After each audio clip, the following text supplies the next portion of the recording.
Tune Review Print Speaking to the Blind, celebrating 40 years of audio newspaper production. Welcome to this week's edition of the National Podcast, recorded at the Bishop Briggs Media Centre by our amazing volunteers. You can get in touch with us via Facebook, Twitter or Instagram using @TuneReview, that is @CuenDrevieu.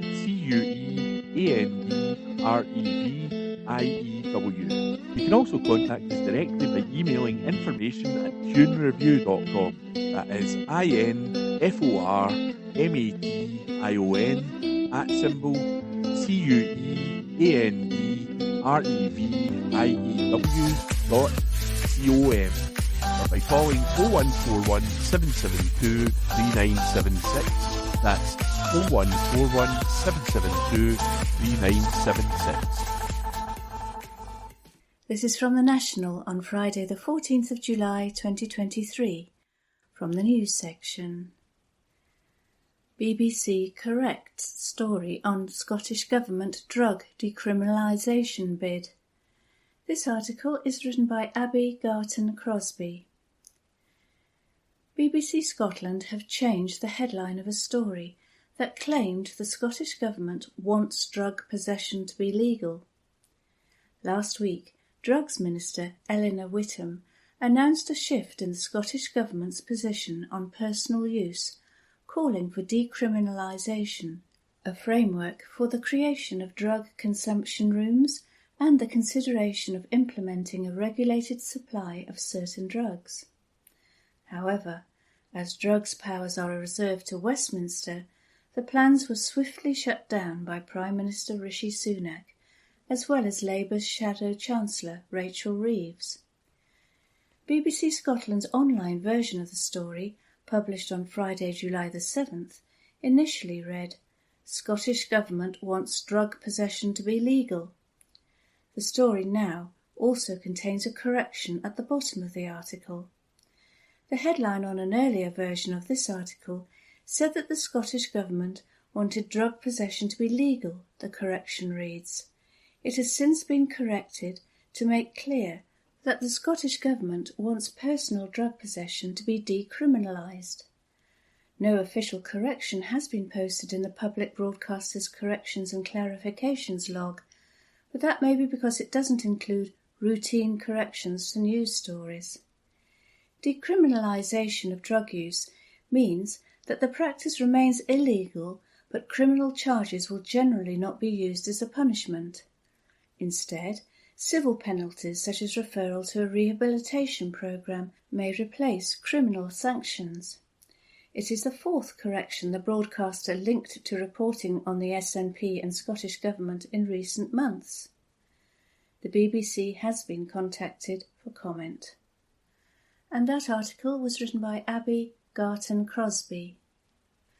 This is from the National on Friday the 14th of July 2023, from the Politics section. Ian Blackford. This paper shows how to build confidence for independence. This article is written by Steph Braun. Ian Blackford has insisted a fresh paper on how sustainable economic growth can be achieved across Scotland's world-class sectors will allow the Scottish Government to demonstrate why people should have confidence in an independent Scotland. Blackford said the roadmap for a Scottish green industrial strategy, which includes a suggestion of creating a single body to oversee growth priorities, will give the government the tools it needs to bring the business and academic communities along for the independence journey and show why people should trust us. The paper has been led on by Sir Martin Donnelly, former Permanent Secretary at the Department for Business, Energy and Industrial Strategy, BEIS, and the Department for International Trade, DIT, and former President of Boeing Europe, and Professor Dominic Holder, Adjunct Professor of Strategy and Entrepreneurship at London Business School. It suggests ways in which Scotland can start delivering sustainable economic growth over the next decade in two sectors it already has a competitive advantage in: higher education and alternative energy. To oversee this, The report recommends the creation of a Scottish Industrial Strategy Council, formed by, led by and accountable to the First Minister. Blackford said the strategy set out will allow Scotland to start delivering better paid jobs, drive people out of poverty and prove why it can thrive as an independent nation. He told The National, "The paper gives the tools to the Scottish Government on how we can bring people together, how we bring business people and academic community with us. I think there's a lot of good things the Scottish Government has done in putting in place structures, mechanisms for dialogue, but it's about that specific focus on economic growth in these sectors, and it's about the First Minister taking responsibility for that. It's about action. It's about showing what we can do today and why people should trust us and have that confidence in what an independent Scotland can deliver. I've always said Scotland becoming independent is about demonstrating Scotland can be a healthy, wealthy, fairer and greener country, but we do actually have to demonstrate that." Underperformance. Blackford said the Scottish Government has a responsibility to change a history of economic underperformance. He cited a book by Michael Anderson, Scotland's Populations from the 1850s to Today, which shows in almost every decade between 1851 and 2011, Scotland's population fell as a share of the population of Great Britain and Ireland, pointing to an economy failing to thrive. He said, "We have lost market share in every decade since 1850, so I think we have to change that." One reason is because of the new government, because of Humza, and because of where we are in terms of that massive increase in energy production that will come in the next 27-year period. There is a specific window of opportunity that is there just now. The report picks out alternative energy and higher education as two areas where Scotland can focus on accelerating economic growth. It suggests that more collaboration across the higher and further education sectors would allow more businesses to emerge from research and come to scale in Scotland, something which is rare at the moment given there are stronger ecosystems elsewhere in the world and in the UK. Likewise, if the alternative energy sector is to develop more jobs than those lost to the decline of fossil fuels, that will require the development of subcontracting networks, community engagement, and a long-term political commitment to provide finance and wider political support for the development of necessary skills and infrastructure, the report states. Blackford insisted that Scotland has been in need of a specific focus when it comes to economic growth. Asked if there has been a struggle to know where to begin with an economic strategy in an independent Scotland, and whether this paper provides a starting point, he said, "In some respects, yes. I would argue that for any small country there is a limit to the number of areas you can choose to get behind, and then you need to have a clear focus right through the public agencies from there. These are by far the two most important key areas, alternative energy and higher education. This is about growing the economy for better, well-paid jobs and driving people out of poverty, and the only way you're going to do that is by having a focus. One of the things which is key is that link between further education and higher education, because if we're serious about the opportunities there are in green energy, then you need to be able to provide the workforce for the skills, and the FE, further education sector, is just as important in that regard as the HE, higher education sector. Holding on to international talent. One of the issues identified when it comes to driving economic growth from the higher education sector was the disappearance of the devolved Fresh Talent Initiative, which ran from 2004 to 2008 and enabled international students to extend their residency automatically for 2 years after graduation. Blackford said the paper proves Scotland will need to find a way to hold on to international talent. He said, "Some of the things in the paper are about demonstrating we can accelerate economic growth today, but admittedly there are areas where we are constrained because we're talking about the devolution settlement. So, for example, when we talk about academia in particular, and when we think about foreign students coming here and the fact people don't have that automatic right to stay for a prolonged period, one of the asks we have is there should be a 5-year post-study work visa. When you're trying to attract talent, why on earth would you bring people here for an education and close the door on them? Some of them will be the kinds of people who will be engaging in startups and spin-outs. Blackford added he had had positive engagement with Humza Yousaf while the paper was being produced, and is confident the strategy will be supported. He said, "We've had very good engagement with the First Minister and civil servants over the last few months. They will have to take time to reflect on the report, but I think it's timely and meets their needs." That article was written by Steph Braun. This is from The National on Friday the 14th of July 2023, from the news section. Patients removed from hospital wards amid Legionella outbreak. This article is written by Rebecca Newlands. Patients are being removed from 2 wards at a hospital after an outbreak of Legionella. Following water testing, a small number of outlets have returned positive tests for Legionella in wards 36 and 37 at the Royal Alexandra Hospital. No patients are currently affected by this, but they are being transferred to other wards while remedial work is carried out. Wards 36 and 37 are located in a standalone building away from the main hospital site, so there will be no impact on the wider hospital. Morag Gardner, Deputy Nurse Director Acute at NHS Greater Glasgow and Clyde, said, "I would like to emphasise that the appropriate action has been taken to ensure the best possible patient-centred care continues to be provided." That article was written by Rebecca Newlands. This is from The National on Friday the 14th of July 2023, from the news section. The Best UK Beaches 2023, Best Scottish Location Named in List. This article is written by Andrew Smart. A beach in Moray has been named the best in Scotland after the Times and Sunday Times revealed their picks for the best seaside spots in the UK.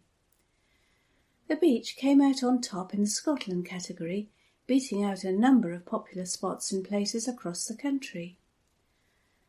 The Times also released its top 50 UK beaches for 2023, seeing Weymouth in Dorset crowned the best in the whole of the UK. The top spots were picked by the Times and Sunday Times readers, seeing these spots judged by experts. Those picks were then assessed using the rigorous 11-point checklist. Chris Haslam, chief travel writer at the Times and Sunday Times, said, "As families flock to the British coastlines this summer and tourists migrate to more northerly latitudes, beaches in Britain could be on the cusp of a new golden age. This is the most comprehensive and detailed beach guide available, and the only one in which every stretch of sand, pebbles or shingle has been physically inspected within the past 8 weeks. The weather was magnificent throughout, and when the sun is shining, our beaches are the most beautiful on earth." Findhorn Beach in Moray was named the best coastal spot in Scotland by the Times and Sunday Times. The 7-mile beach was praised for its long stretch of sandy coastline, which was said to provide scenic walks, with second-to-none whale, porpoise, osprey, seal and dolphin watching spots. Those who visited agreed with this assessment, with 364 reviewers on Google Reviews giving it a 4.8 out of 5. One beachgoer said, "One of my favourite places to visit with the dogs. Easy walk, can be as long as short as you want it to be. Nothing better than a sunny walk and a beautiful beach, especially one with loads of seals visible across the bay." Another added, "Beautiful stretch of beach, lovely beach huts to rent or buy, and not far from the harbour and marina areas. Restaurants, ice cream shops and pubs nearby, a short walk from the parking area. That article was written by Andrew Sharp. From The National, Tuesday the 18th of July 2023, from the news section. 100 McDonald's workers sexual assaulted, harassed or bullied. By Matthew Evans. 100 UK McDonald's staff have accused the fast food giant of normalising a toxic culture of sexual assault, harassment, racism and bullying in the workplace. A BBC investigation revealed that workers, some as young as 17, are being groped and harassed almost routinely. The UK Equality Watchdog said it was concerned by the BBC's findings and is launching a new email hotline. In response, McDonald's said it had fallen short and deeply apologised. It added that all employees deserve to work in a safe, respectful and inclusive workplace. The BBC began investigating working conditions at McDonald's in February, after the company signed a legally binding agreement with the Equality and Human Rights Commission, EHRC, in which it pledged to protect its staff from sexual harassment. At the time, McDonald's insisted, "We already have a strong track record in this area." Over a 5-month period, the BBC reached out to McDonald's workers to ask about their experiences of working there. Of the more than 100 allegations from employees they spoke to, 31 related to sexual assault and 78 related to sexual harassment. There were also 18 allegations of racism, while 6 people made allegations of homophobia, as per the BBC. Claims the BBC has heard include a 17-year-old current employee in Cheshire said a colleague 20 years older than her called her a racial slur word and asked her to show her his penis and said he wanted to make a black and white baby with her. A former worker was 17 when a senior manager at a Plymouth restaurant choked her and grabbed her bottom. A shift manager also sent her sexually explicit images. A manager in Hampshire suggested a 16-year-old male worker perform sexual acts in exchange for vapes. A manager who preyed on 16-year-old new female starters at a Cheshire restaurant tried to pressurise them into having sex. A woman who said she was called a slur word and subject to racist jokes at an Aberdeen branch. A current worker in Essex says she faced anti-Semitic abuse. A current worker in Oxfordshire, originally from India, says crew members spoke in gibberish to imitate her and called a Pakistani colleague a terrorist. Male managers and crew members at a branch in Wales making jokes about putting cash bets on which of them could sleep with a new recruit first. An outbreak of gonorrhea at a branch in Northern Ireland where sexual relationships between staff members were commonplace. Allegations of sexual harassment at McDonald's first surfaced in the UK 5 years ago, when the Bakers, Food and Allied Workers Union, BFAWU, said it received 1,000 complaints. There was very little reporting of the allegations at the time. This could be because some cases were settled using confidentiality clauses.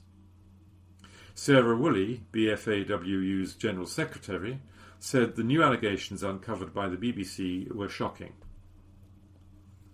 Alistair Macro, Chief Executive of McDonald's UK and Ireland, told the BBC there was simply no place for harassment, abuse or discrimination at the company.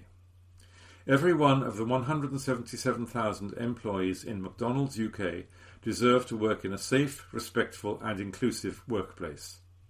There are clearly instances where we have fallen short, and for that we deeply apologise.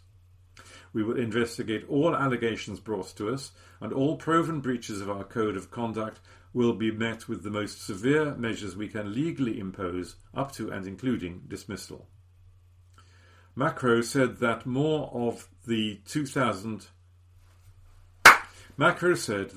than 2,000 managers had completed full awareness training, and that most restaurant teams were now working within the new protections which aim to create a safe and respectful workplace.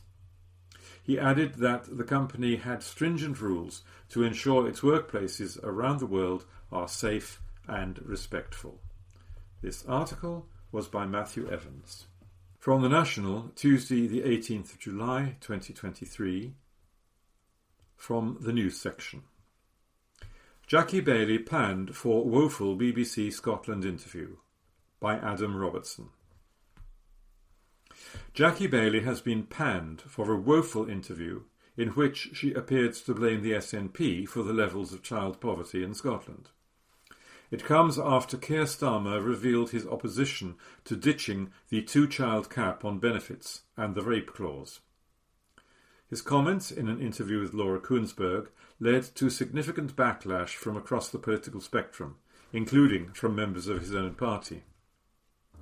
Asked whether she was embarrassed by what's happened on Good Morning Scotland, Baillie said, "No, look, Scottish Labour have a very clear proposition on this. We've not changed that position, and we remain completely opposed to the two-child benefit cap because we know it damages families, we know it exacerbates poverty." My understanding of what Keir Starmer was saying is that they are worried about the financial mess that we will inherit from the Tories. It was then pointed out to Jackie Baillie that Anas Salwa had agreed with this, claiming that changing the policy would risk a repeat of the disastrous Liz Truss mini-budget. However, speaking to the Daily Record, Salwa said Scottish Labour would continue to oppose the two-child limit. Baillie continued, "There is absolutely a recognition, as there should be among responsible politicians, that we're not going to be able to do everything immediately. We recognise we can't do everything immediately, and my understanding is Keir Starmer doesn't want to make pledges that he cannot then deliver on." She said it was not possible to know the financial mess the Tories would leave should Labour come to power at the next general election. Baillie continued to expand on her comments after it was pointed out to her that Starmer stood on a manifesto to scrap the two-child cap. She said, "The party has agreed to reform universal credit, and I would expect the two-child benefit cap as part of that process. It'll be examined as part of that process. But I'm very clear. In Scotland, it would take 80,000 children. It would have an impact on them. It would cost £250 million. We all care about tackling child poverty. The SNP in Scotland have the power and the opportunity to change this. They haven't changed it so far, and that is the disappointing thing. Because we could have ended that cap in Scotland almost immediately because we had the power to do that." Baillie's comments on the SNP come despite recent Trussell Trust data stating that the Scottish Child Payment, a benefit unique to Scotland that sees every child under 16 given £25 a week in support, is making a real difference to food bank use. The Scottish Labour deputy leader came in for criticism for her comments from the SNP, with Keith Brown tweeting, "Absolutely woeful interview from Jackie Baillie on GMS on two-child policy / rape clause. It's now the SNP's fault. Would not even commit to Scottish Labour mitigating the UK Labour's two-child policy if they were in power at Holyrood. Labour are undone." Elsewhere, MP Pete Wishart said, "Poor Dame Jackie Baillie is in a car crash interview that would embarrass a motorway pile-up. It would be quite funny if it wasn't so serious for the poorest children across our country. They are all over the place and nowhere." Baillie proceeded to double down on her comments about the SNP, adding, "If we care about tackling child poverty in Scotland, which we do, we voted for a parliament to be able to do things differently. That's what devolution is all about. The SNP have the opportunity to end the child benefit cap." She added, "The reality is we all voted for devolution because we believed the Scottish Parliament could take different decisions, could do things differently. If the SNP cared as much about this as they professed to do, they could have done something about it by now." It was put to Baillie that Starmer's comments showed that all decisions were being taken by the Labour leader and Rachel Reeves deciding on policy. However, she said the Scottish Labour have considerable influence over the party at UK level. She explained, "We have considerable influence in the Labour Party in the UK. We've got a clear policy position on this issue. We've had discussions with them since. We will continue to have discussions with colleagues in the UK. There's a national policy forum process that continues. We are likely to feed into that, and there's discussions on a range of issues from growing the economy to social security, and I'm sure this issue will arise as well. We will continue to have discussions with colleagues across the UK. But do you know, we are responsible for our own policy in Scotland. We are very clear about what our position is, and that remains." This article was by Adam Roberts. From The National, Tuesday the 18th of July 2022, from the news section. SNP MSP Elena Whittam apologises after WhatsApp message leak, by Zander Eliards. An SNP minister in the Scottish Government has apologised after leaked WhatsApp messages revealed comments about colleagues which she conceded were, quotes, not acceptable. Elena Whittam, the Drugs Policy Minister, came under fire from Scottish Labour after she criticised colleagues, other MSPs and the Queen's Jubilee in messages shown to the Daily Record. Whittam, who was born in Scotland but grew up in Quebec, said in one message sent at the start of a Holyrood session on the late monarch's Jubilee, "Give me strength to get through this royalist bollocks." The MSP for Carrick, Cumnock and Doon Valley also sent messages criticising other MSPs, at one point writing of Tony Bryan Whittle, "Fuck me, Whittle is a prick." Whittam also sent a message criticising Angus Robertson, the Culture Secretary, after he was handed the cabinet role following the 2021 Holyrood election. "Angus in cabinet, rolling eyes emoji. The ego has landed," she wrote. Also in 2021, Whittam suggested that Shona Robison, then the Social Justice Secretary, could better present the work the SNP government was doing. "Shona needs to find her stride here. She is struggling. It is a great statement and we are doing so much amazing work, but she isn't selling it as well as she could," Whittam wrote, adding, "She is a bit of a cold fish." She said in later comments that she found Robison's style to be like an automaton and painful to listen to. Messages also showed Whittam questioned why the SNP had not acted over accusations against Patrick Grady, the MP from Glasgow North, who was found to have behaved inappropriately towards a teenage member of staff at a party function in 2016. After a leaked recording from the SNP Westminster group showed internal support for Grady, Whittam messages, "WTF, who is recording group messages, and why are we supporting Grady? Honestly." The leaks are reported to have come from a group chat. Whittam told the Record she was sorry for sending the messages. "These comments were not acceptable and I apologise sincerely," she said. An SNP spokesman told that paper, "We do not comment on leaked messages. However, we remind all of our parliamentarians of the courtesy and respect they should show each other." Scottish Labour jumped on the leaks, claiming it was clear for all to see that Ms Whittam does not hold the Deputy First Minister, Robison, in high regard and views Angus Robertson as an egotist. Jackie Baillie further said that the messages showed the SNP is in disarray. Baillie appeared on BBC Radio Scotland on Tuesday morning defending Keir Starmer's decision not to commit to scrapping the two-child cap on benefit, while also insisting she was completely opposed to the policy.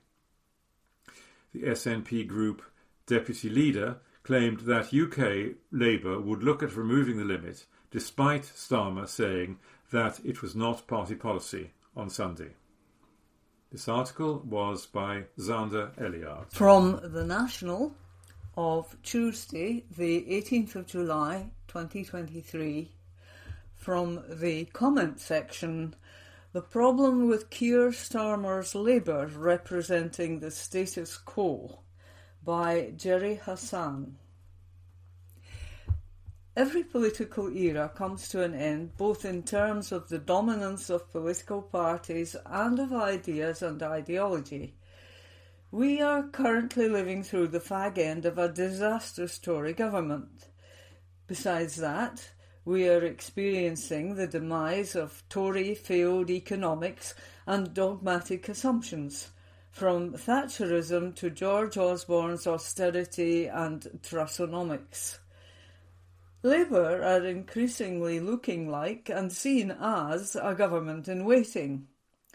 What Labour senior politicians say, therefore, really matters and should be taken seriously. Keir Starmer's pronouncements over the weekend, including refusing to commit to extra public spending and more monies for public sector workers, are both significant and counterproductive. Starmer is trying to do several things at the same time. Attempting to reassure wary voters and markets nervous about the economy, levels of taxation and public spending, and simultaneously trying to minimise Tory and right-wing media attacks. The argument put forward is not only that Labour cannot take any risks with public finances, but, in the words of Blairite commentator John Runtoul in The Independent, there is a case for lowering expectations of what Labour can achieve, and that being a responsible government in waiting will help to maximise the Labour vote at the election. There is a sort of logic in this, specifically that a Labour government cannot promise all that its most ardent supporters want, and there is no room for a Trussonomics of the left, how some in Starmer's team characterised the Corbynite agenda of 2019. This stance begs huge questions, one being, what will be the retail offer of a Labour government? Starmer's 5 mission points announced at the start of this year are forgettable and with little cut through. Meant as a counter to Rishi Sunak's 5 pledges, they lack the same populist edge and have not learned from the simplicity of New Labour's 1997 5-point pledge card. This raises the question of what difference a Labour government could make. It is hard to discern when the party leadership have minimised the gap between themselves and the Tories by hugging the latter close on public spending. Starmer's commitment at the weekend to retaining the Tory 2-child benefit cap, a nasty dog whistle according to Andrew Harrop of the Fabian Society, and making Brexit work, stopping the small boats, and an immigration cap. All smack of appeasing the right. Labour's messaging contains a deep-seated contradiction. The party are saying simultaneously that a Labour government is about change and there will be no change with a Labour government. These 2 very different messages are aimed at 2 different constituencies. The first is intended for people impatient for centre-left change. The second is for those who need to be won over and require reassurance. The problem is that these are incompatible messages and, if not properly squared, will fundamentally destabilise the prospects of success of a future Labour administration. This Labour problem is partly tactical. The politics of triangulation, identifying Tory positions and placing the party close to them or in the middle ground, inevitably has shortcomings and consequences. As UK politics has lurched to the right over the last couple of decades, it has taken Labour with it, thus aiding that rightward shift. Added to this is a more long-term concern. Labour have historically seen themselves as moral crusaders for social justice, redistribution and greater equality. Yet the philosophy behind Labour's current thinking is threadbare, lacks progressive credentials and is deeply defensive. Starmer wrote in The Observer that, quotes, "Everywhere you look, things are broken," before issuing a reprimand.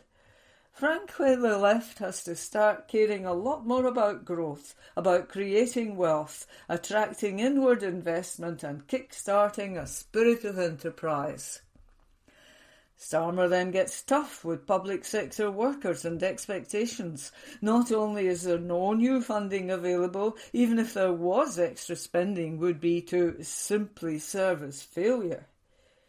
This is the unambiguous language of Blairism and plays to conservative right-wing ideas on public services.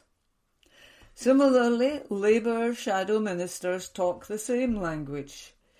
Shadow Health Secretary Wes Streeting recently said, "The only thing worse than no hope is false hope."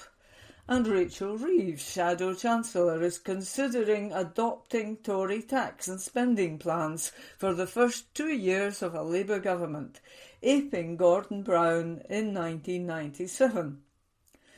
The difference is then public spending was rising, whereas now it is falling in real terms. It is not as simple as Labour needing to adopt bolder, more radical policies. Just because the UK is a broken society and economy with a corrupt politics and hollowed-out, corporatised public sphere does not mean that laying out a coherent alternative which makes sense and can win voters is easy. For example, any politics of redistribution involves creating winners and losers and will be amplified by an increasing hysterical right-wing press. Any move to tax wealth or financial transactions, such as raising tax rates on capital gains tax, currently lower than standard rate income tax, will be presented as an attack on wealth creation. Never mind that increasingly the city has become about speculative transactions divorced from the real economy. Such constraints exist against the backdrop of the conservative dominance of UK politics in the last few decades, of the centre-left not talking about the economy, political economy and shortcomings of British capitalism. Take one point. UK investment as a share of the UK economy is the lowest of all the G7 nations at 19.1%. Don't expect to hear this from Labour. This would entail talking about short-termist British capitalism, its lack of investment and R&D, and the tyranny of shareholder interests. This extraction model has harmed growth, productivity and prosperity since the late 19th century and still does.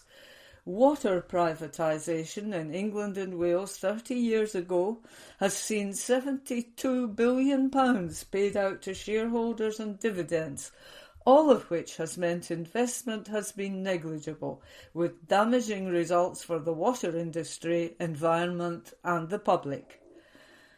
Across the world, there is an increasing realisation that the economic assumptions of the neoliberal era, which the British state has been a leading advocate of, have failed.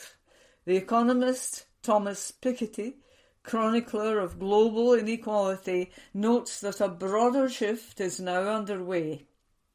Quotes, "Beginning with the 2008 financial crisis, we've seen the beginning of the end of this sort of neoliberal euphoria, and the pandemic transformed this transformation."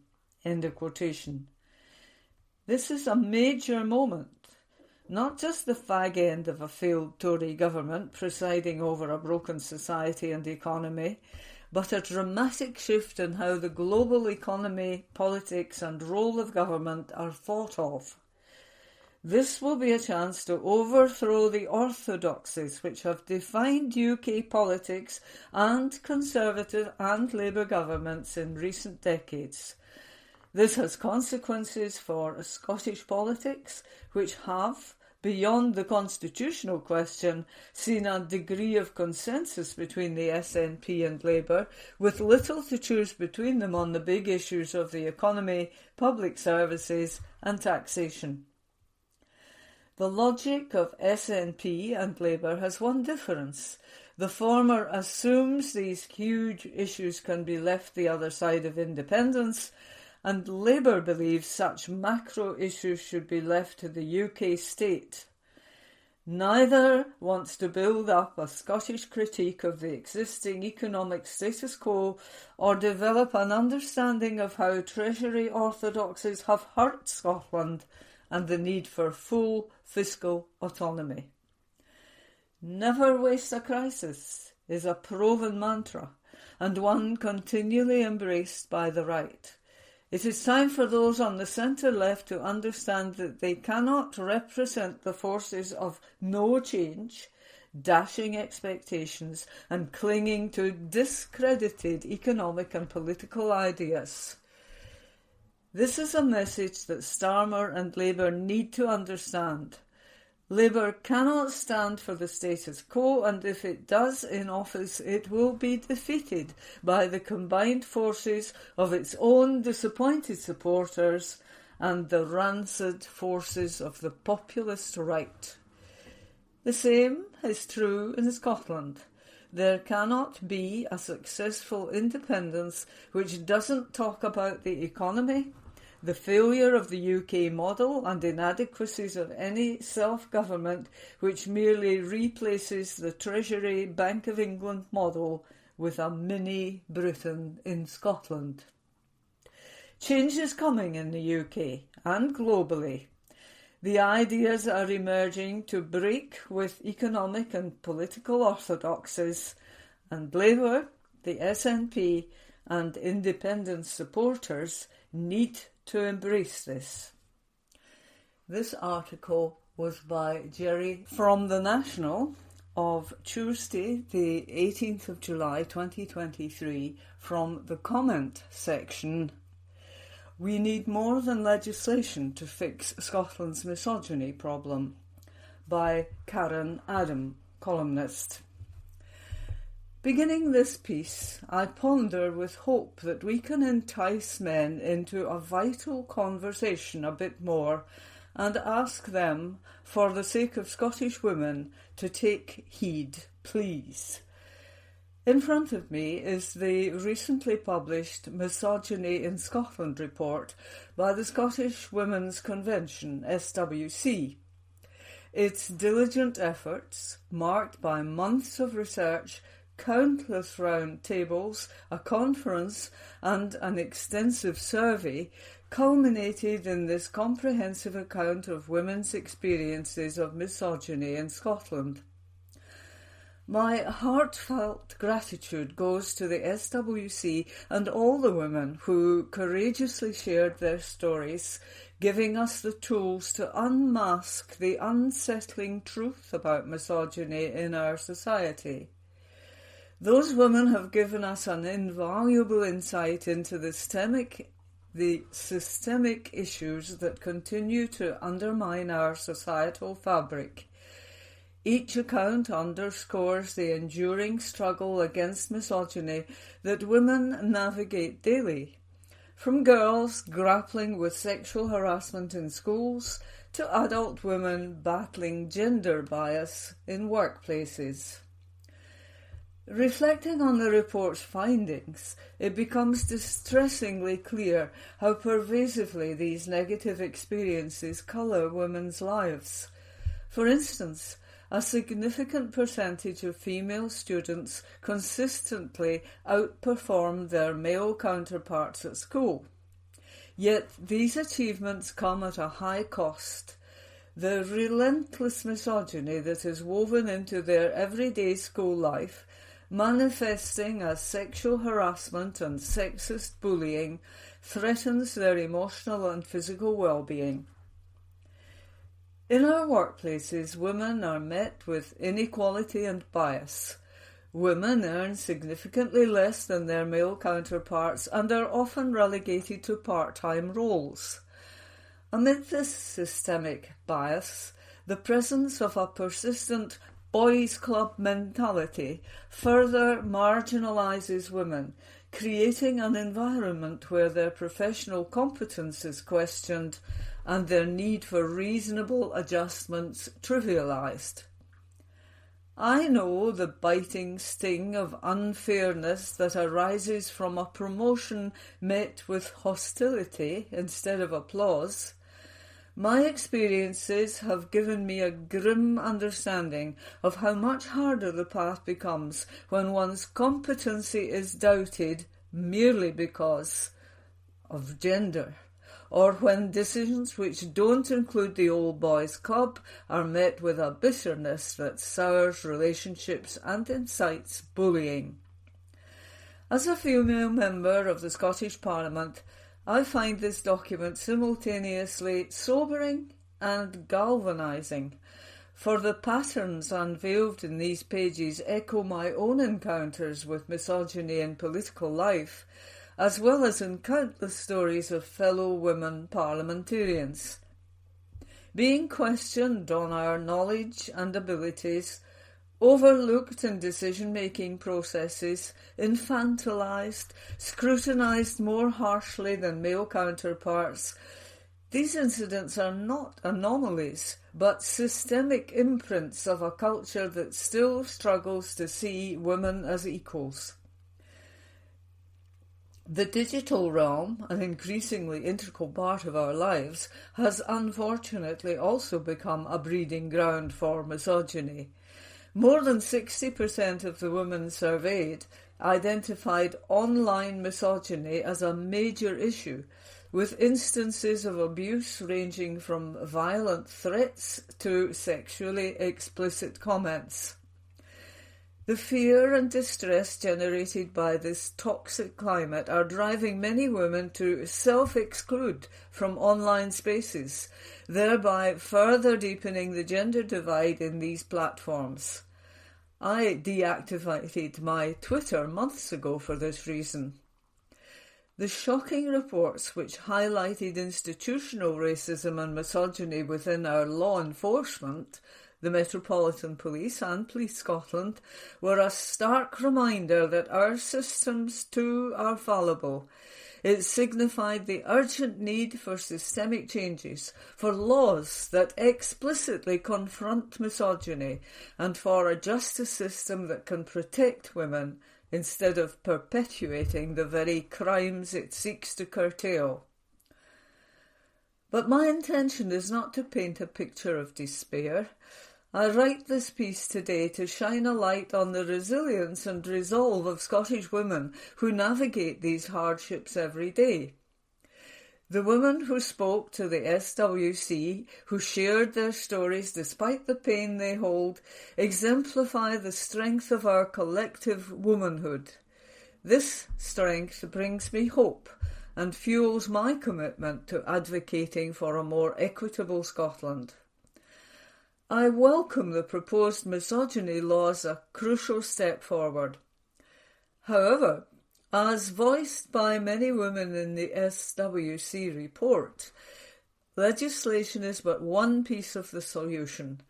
What we require is a paradigm shift, a cultural transformation that transcends laws and permeates our educational institutions, workplaces, online platforms, and every corner of our society where misogyny takes root. Men are a huge part of the solution, as this is not a fight of women against men, but a united front against a culture that hurts us all. Let us create a Scotland where women's rights, voices and experiences are not merely added to the discourse, but form its very foundation. It is a collective effort that requires every citizen, especially men, to actively engage in addressing misogyny. Men need to become allies and use their influence to counteract the impacts of this embedded inequality. It requires us all to listen, learn and act. But men must be challenging their own behaviours and biases, and using their influence to challenge misogyny in all its forms. Some specific actions we could take to help address misogyny include standing up against sexist behaviour, promoting and supporting women in their workplaces, and teaching younger generations about gender inequality. Scotland is known for its strong sense of community, and we, within our localities, can also play a role in challenging misogyny, such as local businesses supporting women-led initiatives, and, for example, schools implementing comprehensive sex education that includes teachings on consent. I witnessed a male colleague call out harmful misogynistic language, and it was done in an educational and respectful way. It was a brief exchange and took seconds. Moments such as these, repeated across the population of millions in Scotland, can and will trigger movement towards a more attuned and fairer society for women. Because, believe me, and this report, it isn't that right now. This article was by Karen Adam. From the National, Tuesday the 18th of July 2023, from the Culture section, Edinburgh Fringe, Brian Cox set for key role in Alex Salmond's show, by Adam Robertson. Award-winning Scots actor Brian Cox is to play a key role in Alex Salmond's upcoming Edinburgh Fringe show. Cox, who has recently been nominated for an Emmy for his performance in the hit show Succession, will appear at The Eyes Have It over 2 nights in August. The show will see two teams led by Salmond and Tory MP David Davis go head-to-head on a variety of issues, including Scottish independence, in front of a 450 capacity audience in the Assembly Spiegeltent in George Square. Members of the audience will be able to intervene, and a chair will take on the role of the Common Speaker or Holyrood presiding officer to keep a watchful eye over the proceedings. This show will be filled by ex-Common Speaker John Bercow initially, before Cox takes over for 2 nights. Speaking to the Scotsman, Salmond said, "I've known Brian for many years and I've always been an admirer of his work as well. Now he's a superstar, of course, but I knew him when he was just a very, very fine actor, winning Laurence Olivier Awards. Now he wins Emmys. I just think it's fantastic. I think his characterisation of Logan Roy is one of the great performances of the recent television era. It's just an extraordinary performance over the series. The last character in television who had the impact of Logan Roy was J.R. Ewing, Dallas, I think. It's a brilliant performance. Absolutely brilliant."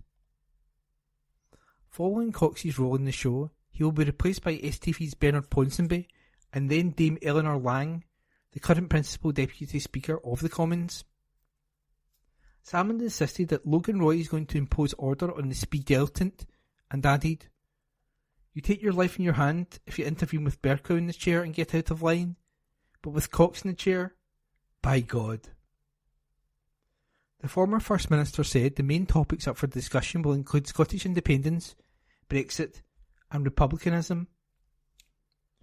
The idea is, each night David and I, our teams have a set to.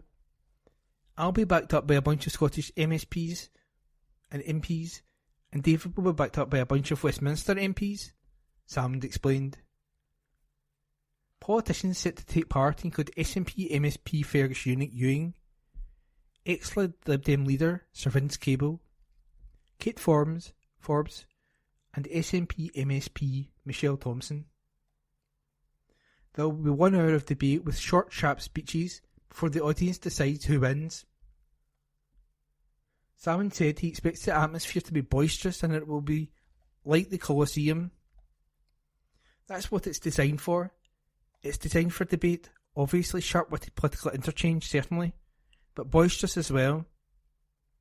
It's meant to be a kind of replicating a parliamentary atmosphere.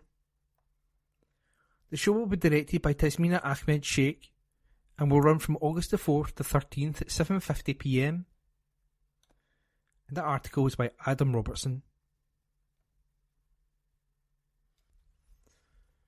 From the National, Tuesday the 18th of July 2023, from the Culture section, National Gallery sets opening date for new Scotland-focused offering.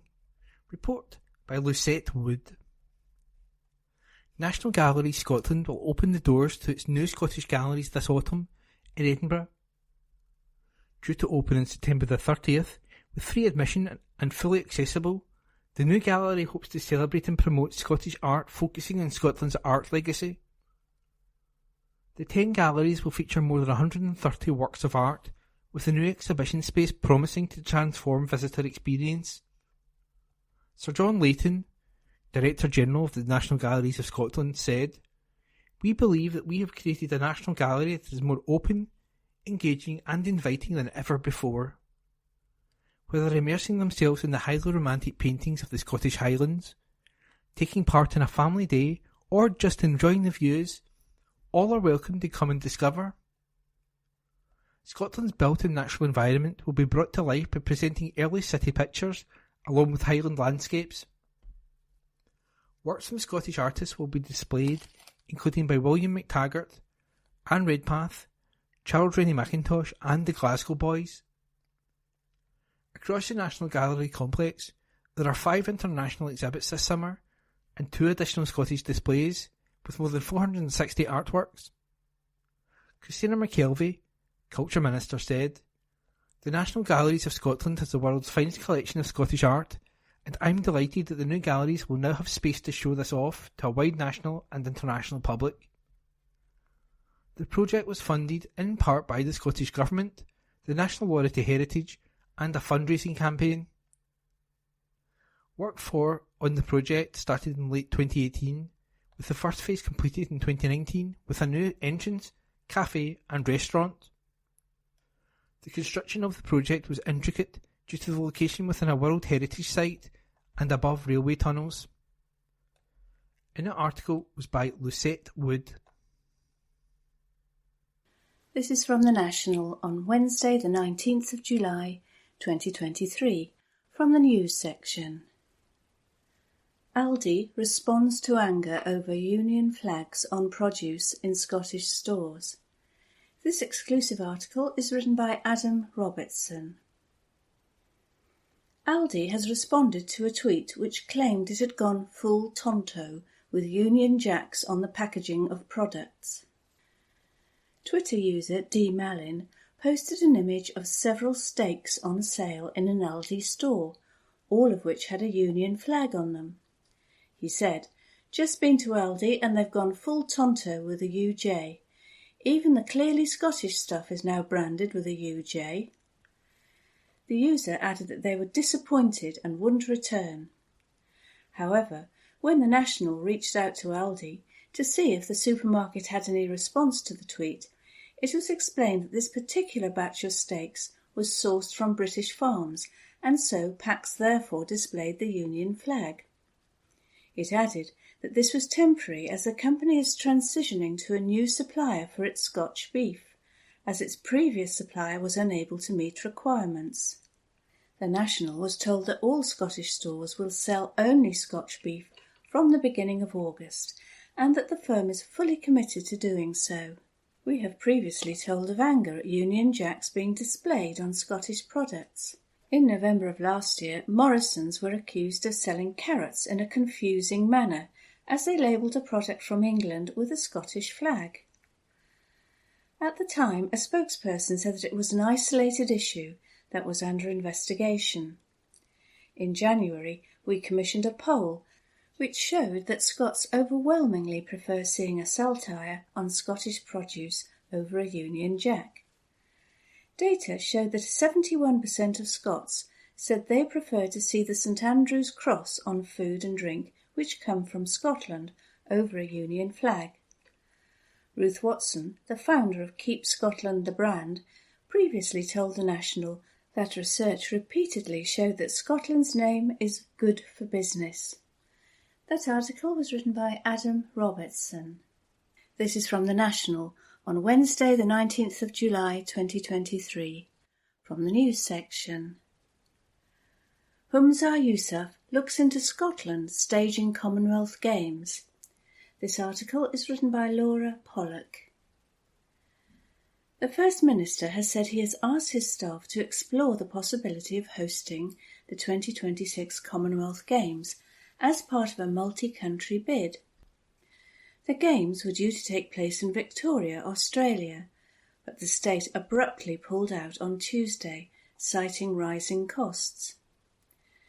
With the Commonwealth Games Federation now saying it is open to discussions with any member nations interested in taking on the staging of the event, Humza Yousaf said he would investigate what might be possible. Scotland has hosted the Commonwealth Games on 3 occasions already, twice in Edinburgh in 1970 and 1986, and most recently in Glasgow in 2014. Yousaf told STV, "First of all, I'm really disappointed in the news. We were desperate for the Games to go ahead in 2026, given that we know now how excellent the preparations have been going for Team Scotland. It's also an opportunity for us to compete under the Scottish banner. Let's see what the art of the possible may be. As I said, I have noted the comments from others that Scotland could look to be a part of something bigger, part of a multi-city, multi-country host. So I've seen those comments. I've asked my team to explore whether that's a possibility or not, but it may be difficult, but let's see what the art of the possible is." Yousaf's comments come after the Prime Minister Rishi Sunak's official spokesman said, "We are getting slightly ahead of ourselves," when asked if the British government would encourage a UK bid for 2026. Katie Sadlier, the Chief Executive of the Commonwealth Games Federation, CGF, said her organisation was open to discussions with all members, with a view to replacing Victoria as hosts, including the UK. Sadlier, who described the news of Victoria's withdrawal as devastating, said the CGF had been given 8 hours' notice of the decision to pull out. Sadlier said CGA Chief Executive Craig Phillips was correct in his statement earlier on Tuesday that Victoria had willfully ignored recommendations that could have reduced costs, such as using existing facilities in Melbourne. "At all times we questioned whether or not they had really thought through the dispersed model," added Sadlier. They increased the number of hubs from what the original bid was. They added additional sports. They decided to invest in facilities outside of Melbourne, some of which had limited legacy because of the pop-up nature of them. But those were the decisions that they made. We did go back to them several times to say, "Are you sure?" and were assured. We were aware that there was a budget submission. It was a paper that went to the CGF board in mid-April, so we were aware of an increase in estimated costs, but we did not have those figures that are now in the public domain. We definitely did provide a variety of solutions to actually reduce the cost of the Games. They said it was their unique model, and they wanted to invest in regional economic development. They did not want anything in Melbourne that was existing. They wanted to invest in the regions, and at all times we were led to believe that they had the funding to do that. Asked if she could assure athletes there would be a Games in 2026, Sadlier said, "What I can assure them is that I will be working very hard to make that happen." That article was written by Laura Pollock. This is from The National on Wednesday the 19th of July 2023, from the news section. Kate Forbes calls wildfire summit following Highland blazes. This article is written by Adam Robertson. Scotland's Rural Affairs Secretary, Marie Goujon, is to attend a Highland Wildfire Summit organised by Kate Forbes.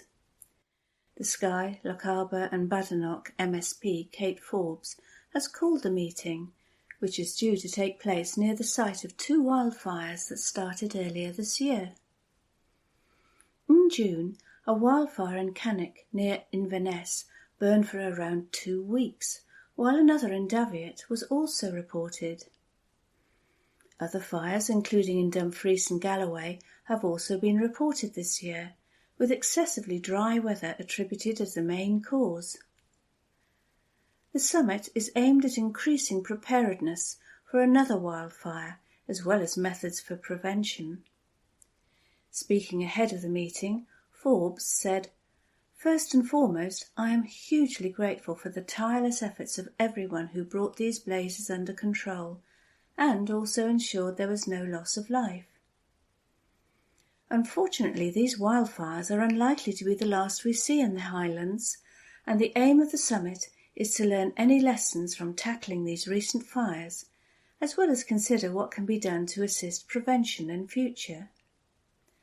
The recent incidents show that careless actions can have devastating results, so it is hugely important that we do everything we can to raise awareness of the dangers and also use all of the available tools at our disposal. I look forward to constructive discussion." That article was written by Adam Robertson.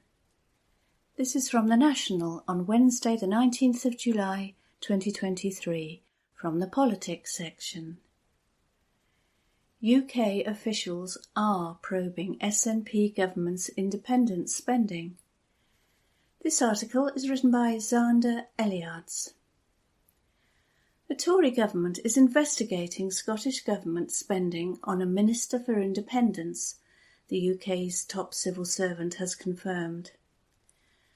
Cabinet Secretary Simon Case, to whom the top civil servants in Scotland and Wales ultimately answer, said it would be a bit worrying if UK taxpayer money were to be spent on efforts for independence. The confirmation came after severe confusion surrounded whether or not officials in the Scotland office were probing devolved government spending in reserved areas. While Labour peer George Foulkes produced an email which seemed to confirm that Advocate General Keith Stewart had ordered his staff to probe spending, sources within the Scotland office strenuously denied the existence of such an investigation to multiple news outlets. After the confusion, Foulkes challenged Case on whether or not such spending was being looked at during a meeting of the Lords Constitution Committee on Tuesday. Case said that civil servants in Scotland and Wales can only spend their money on areas that are within their competence, before confirming that the Constitution is a reserved matter. He was then asked specifically about Jamie Hepburn, the Scottish Government's Minister for Independence, and the team of 20 civil servants allegedly supporting his work. Case responded, "We are looking at some of these specifics as we speak, and doing that with ministers at the moment to see whether we need to issue further guidance and clarification to civil servants about what is and what is not appropriate spending. I don't want to prejudge the outcome of that." Foulkes went on, "The principle would be that normally the civil servants shouldn't be spending money and using their time on reserved areas. Just to take a stupid example, if they were doing defence issues, it would be clearly crazy, but surely the Constitution is an equally important area. If civil servants are effectively supporting ministers who want to break up the United Kingdom, and these are United Kingdom civil servants paid for by taxpayers' money, it would be a bit unusual and a bit worrying, wouldn't it?" Case responded, "I agree with you, it would be unusual and a bit worrying, which is why we are looking at the specifics of the case that you and other members raise regularly in correspondence." The news comes after conflicting reports and briefings earlier in July cast doubt on whether any probe into devolved government spending in reserved areas actually existed. While Scotland Office sources briefed journalists that no such investigation was ongoing, their official line to the media left the question open. It is up to the Scottish Government how it spends its record block grant in devolved areas, a spokesperson said at the time. While Case has confirmed that this is the truth, he has also made clear that it is Scottish Government spending in reserved areas, such as the Constitution, that is being investigated. John Paul Marks is the Permanent Secretary to the Scottish Government, the highest-ranking civil servant north of the border. Marks, like his Welsh counterpart Andrew Goodall, answers ultimately to Case. That article was written by Xander Eliards. From the National, Thursday the 20th of July 2023, from the Politics section. Blackford says lengthy queue for EU will not get in Scotland's way. Report by Steph Braun. Ian Blackford has insisted he is not concerned about an independent Scotland joining a lengthy queue of countries seeking to join the EU, adding he did not agree that it would take a long time to join the bloc following a yes vote. The former SNP Westminster leader was asked at a UK and a Changing Europe event whether he was worried about Scotland attempting to rejoin the bloc following a yes vote when Western Balkan nations are looking to become members, as well as Ukraine. It was also put to the MP that enlargement of the EU is becoming a toxic issue between member states. But when it was suggested there would be a large gap between Scotland gaining independence and getting back into the EU because of a lengthy queue, he dismissed the notion completely and said he had no qualms about being able to rejoin at a decent pace. Blackford said, "No, I don't share that for a minute, that it would Scotland a long time to join the EU. I'll tell you why. Because there's a high level of goodwill which is shown towards Scotland, and there's ongoing dialogue we have with our friends and neighbours in the EU. Remember that as part of the UK, we were a member of the EU, and we still have that broad alignment as things stand today. We were wholly opposed to the UK Single Market Act, so we need to make sure we stay as aligned to Europe as we can do, and that will assist our application to join. I think your points about the Balkans are very prescient. We've just had the anniversary of the massacre in Srebrenica on July 11th, and there are things going on in the Balkans which should absolutely worry all of us, and I think what we have got from the EU is a desire to be a player for good and make sure we can continue with that peace in that part of the world. I think offering that hope of membership of the EU to those in that region is, of course, an important factor. The EU has developed a policy to support the gradual integration of the Western Balkan countries. In July 2013, Croatia became the first of 7 countries to join, while Albania, Bosnia and Herzegovina, Montenegro, North Macedonia and Serbia have candidate country status, meaning they are considered potential members. Accession negotiations have been opened with Montenegro and Serbia. Negotiations with Albania and North Macedonia were opened in July 2022, and Kosovo submitted its application for EU membership in December last year. Ukraine applied for EU membership in February 2022 and was granted EU candidate status in June 2022. Blackford, who has confirmed he will be leaving Westminster at the next general election, was also asked whether he accepted there would be a hard border between Scotland and England if an independent Scotland was to join the EU. He said there would be challenges, but was confident they would be overcome with goodwill on both sides. He said, "There is going to have to be a process of negotiation, and we've lived through the prolonged difficulties with the situation in Northern Ireland. But in the end, with the Windsor Agreement, there is a way through that, and there's a way through that recognises, for example, that you still get free movement of people between Ireland and the UK. I think that sometimes our unionist politicians will want to play up what they see as the problems with that, and of course there are challenges that have to be overcome, but I think with goodwill on both sides, we can find a way through that. An independent Scotland will see those in the rest of the UK as our dearest friends or nearest neighbours, and certainly people we would want to work with. One of the things that will happen out of this is that it will strengthen the operation of the British-Irish Council. So let's be a force for good, and let's make sure that, just as we have with the relationship between the UK and Ireland as sovereign independent states, that will never happen between the rest of the UK and Scotland." And that piece was by Steph Braun. From the National, Thursday the 20th of July 2023, from the news section, exclusive, call for meaningful discussion on Scotland games after Viaplay announcement. Report by Adam Robertson. SNP MP Pete Wishart has said he hopes there is a meaningful discussion around the coverage of the Scotland national men's team. It was announced on Thursday morning that the broadcaster will no longer fulfil their commitment to showcasing UK sport. This leaves the Scottish League Cup and national team games seemingly facing a TV blackout. Wishart, the MP for Perth and North Perthshire, has been vocal in the past about his desire for Scotland fans to be able to watch the national team on TV free of charge.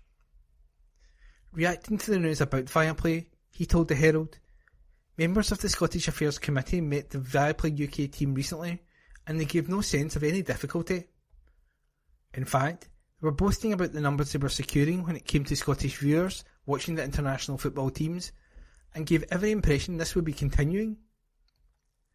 The MP has previously called for an arrangement to be made between the rights holders to games and public service broadcasters to look to make sure some of the most important games are broadcast on free-to-access TV. We talked about arrangements for sharing rights, but what does this does not is offer a reassessment about how international football games can be broadcast at all times to ensure the SFA get the commercial value they need in order to invest in grassroots sports and resource itself properly, the MP said. He added, we made a number of recommendations about how this could be taken forward, and I now hope there is meaningful discussions about securing free-to-air access while making sure the vital interests of the team are respected. Looking at what's happened this morning, the only glimpse of reasonably good news is we have an opportunity to ensure all things are properly resolved and considered. We've got several months in which this can be worked out, and I hope we can take advantage of the time available to us and come to a solution which suits the fans, the SFA and the men's team. The Scottish Greens have also reacted to the news, with the party spokesperson for sports, Gillian Mackay, saying, Steve Clarke has done an amazing job with the Scotland men's team. Yet, so many of the most inspiring moments have been hidden behind a costly paywall. If Viacom is to stop showing Scottish international matches, it is a major opportunity for the Scottish Football Association and broadcasters to work together to ensure that a deal is reached to broadcast future matches for free in homes across Scotland. Our national team is for all of us, but, especially in this cost of living crisis, far too many people are being priced out of our beautiful game. Many countries already ensure their games are free to view. Scotland should join them. Viaplay's CEO, Jørgen Madsen Lindemann, said, we are today announcing a new strategy and plan which includes, but is not limited to, focusing on our core Nordic, Netherlands and Viaplay Select operations, which make available a wide range of Viaplay series, films and documentaries through partners around the world. Implementing a new operational model. Downsizing, partnering or exiting our other international markets. Right-sizing and pricing our product offering in the Nordics. Undertaking a major cost reduction programme. And conducting an immediate strategic review of the entire business to consider all options, including content sub-licensing, asset disposals, equity injections or the sale of the whole group. And that article was by Adam Robertson. From the National, Thursday the 20th of July 2023, news. Figures show the Scottish areas hit hardest by two-child cap. By Adam Robertson. New analysis from the SNP has revealed the areas of Scotland hit hardest by the two-child cap, as the fallout from Keir Starmer's stance on the issue continues. The research comes after Hamza Yousaf told the Labour leader to look to Scotland for inspiration on how to deal with child poverty. Analyses conducted by the SNP, using data from the UK Government Department for Work and Pensions, revealed Glasgow as the worst hit local authority in Scotland. Figures show that 3,990 households, 54%, in receipt of universal credit of child tax credits, are not in receipt of financial support for at least one child in April 2023. Glasgow was followed by Fife, with 1,860 families hit, while the same figure stands at 1,830 in North Lanarkshire. In Edinburgh, 1,530 families are affected, while in South Lanarkshire the figure shows 1,420 households. Taken as a percentage of households hit, East Ayrshire comes off worse with 3 in 5 households, 59%, not receiving support for at least one child. This is closely followed by Stirling, 58%, Aberdeen City, 57%, Midlothian, 57%, and West Dunbartonshire, 57%. Commenting, the SNP's social justice spokesperson David Linden said, Sir Keir Starmer has abandoned thousands of families in Scotland to poverty by making the political choice to keep the Tory two-child cap, demonstrating that independence is the only way to secure real change and a fairer future for Scotland. Politics is about priorities. The SNP government has prioritised tackling poverty by introducing progressive policies like the Scottish Child Payment, but the damaging policies of the Tories and pro-Brexit Labour Party are pushing children back into poverty and undermining progress. The SNP is the only party offering real change with independence and real help with the cost of living. In contrast, Sunak and Starmer have clearly decided tackling poverty and helping families is not a priority for them. With the full powers of independence, Scotland can scrap the two-child cap and go further to eradicate poverty for good. At the next election, voting SNP is the only way to secure independence and get rid of damaging Westminster governments for good. And that article was written by Adam Robertson. From the National, Thursday the 20th of July 2023, from the politics section, Keir Starmer told to look to Scotland to deal with child poverty. Report by Adam Robertson. Scotland's First Minister has encouraged Keir Starmer to look to Scotland for inspiration on how to deal with child poverty. We previously told how the Labour leader sparked outrage after he told the BBC his party would not reverse the two-child benefit cap should they come to power. It has led to criticism from across the political spectrum, as well as from leading charities.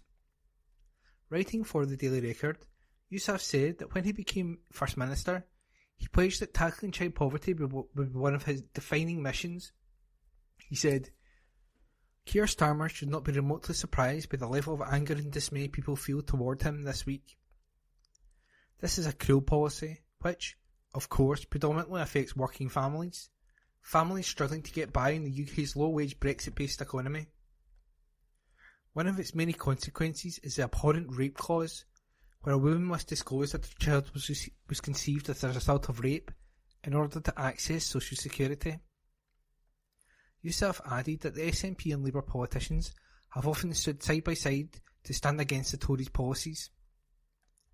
To hear Sir Keir, who wants to be the next Prime Minister, declare that he won't scrap the cap, after everything Labour have said, is a massive betrayal to all those Labour members who put faith in him and elected him leader.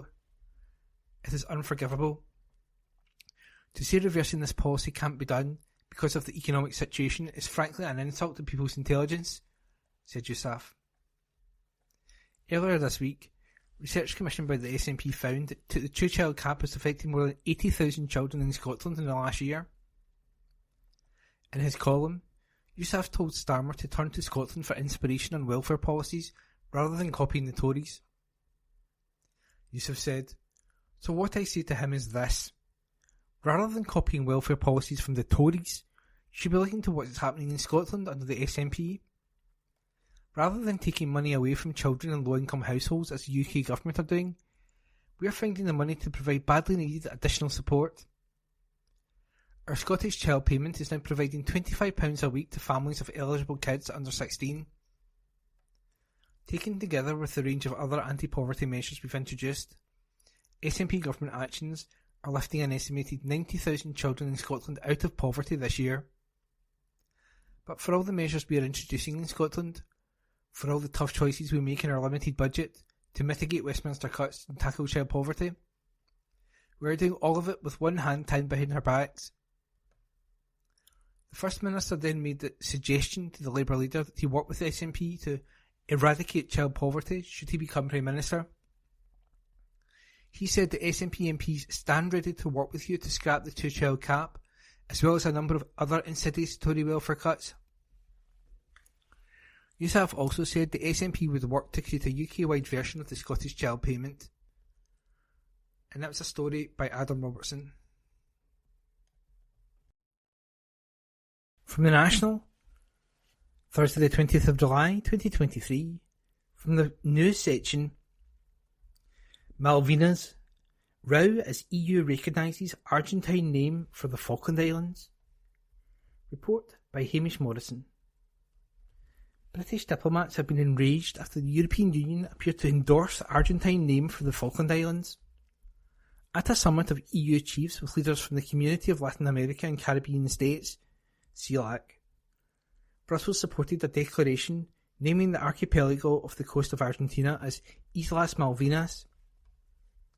Buenos Aires has hailed the declaration, which also referenced the English name for the islands, as a diplomatic triumph, reports The Guardian. The concerns of UK diplomats were reportedly brushed off by an EU official, who told the Financial Times, if they were in the EU, perhaps they would have pushed back against it. The official added, this was agreed by 27 member states and the CELAC countries. We cannot issue a statement on their behalf. The UK is not part of the EU. They are upset by the use of the word Malvinas. If they were in the EU, perhaps they would have pushed back against it. Leaders in Argentina, which claims the UK territory as its own, said it was the first time the EU had recognised their country's position on the islands. The declaration, backed by almost all CELAC countries, said, regarding the question of sovereignty over the Islas Malvinas/Falkland Islands, the European Union took note of CELAC's historical position based on the importance of dialogue and respect for international law in the peaceful solution of disputes. Nicaragua did not sign the declaration because of concerns about its language in light of the war in Ukraine, The Guardian reported. Peter Stano, a spokesperson for the European External Action Service, the EU's diplomatic service, said, the EU member states have not changed their views or positions concerning the Falklands/Malvinas Islands. The EU is not in a situation to express any position on the Falklands/Malvinas, as there has not been any Council or Member States discussion or decision on this matter. He added, the EU does not take any position on such issues without a Council mandate. Rishi Sunak criticised the EU for a regrettable choice of words over the Falkland Islands, Downing Street has said. His official spokesman told reporters, the Prime Minister's view is that it would have been entirely unacceptable for the EU to question the Falkland Islands' right to decide their own future. To be clear, the Falkland Islands are British. That was the choice of the islanders themselves. The EU has rightly now clarified that their position in the Falklands has not changed after the regrettable choice of words. And, just as a reminder, in the 2013 referendum, 99.8% of islanders voted to be part of the UK family. It's a position supported by international law and the UN Charter, which is binding on all UN members. And we will continue to defend the Falklands' right to self-determination in all international forums, and have called on the EU to respect the democratic rights of the Falkland Islands. He added, the concern is any suggestion that EU states would recognise Argentina's claims on the Falklands, which they have now clarified is incorrect. Britain went to war in the 1980s when Argentina, then a military dictatorship, attempted to wrest back control of the islands. And that article was written by Hamish Morrison.